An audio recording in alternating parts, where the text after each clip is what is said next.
Hello all, how are you? I hope you all are fine. Welcome back to our channel English with Vara. ఎలా ఉన్నారు అందరూ బాగుండాలని మనస్ఫూర్తిగా కోరుకుంటున్నాను. And English నేర్చుకోవడానికి the only way is practice yourself and make perfect yourself. Then you will definitely become fluent English speaker. Okay, thank you.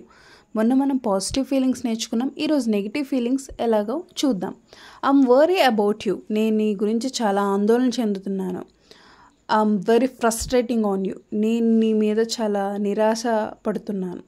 ఇలా మనం చెప్పాలి అంటే మనకి ఇంగ్లీష్లో ఆ ఫీలింగ్స్ ఎలా చెప్పాలో తెలుసుకోవాలి కదా. సో తెలుసుకుందాం. సాడ్నెస్, బాధ, యాంగర్, కోపం, ఫియర్, భయం, యాంగ్జైటీ, ఆందోళన, వరీ, చింత, ఫ్రస్ట్రేషన్, నిరాశ, డిసప్పాయింట్మెంట్, నిరాశ, గిల్ట్, అపరాధ భావం, షేమ్, సిగ్గు, జెలసీ, కుళ్ళు, హేట్రెడ్, ద్వేషం. థ్యాంక్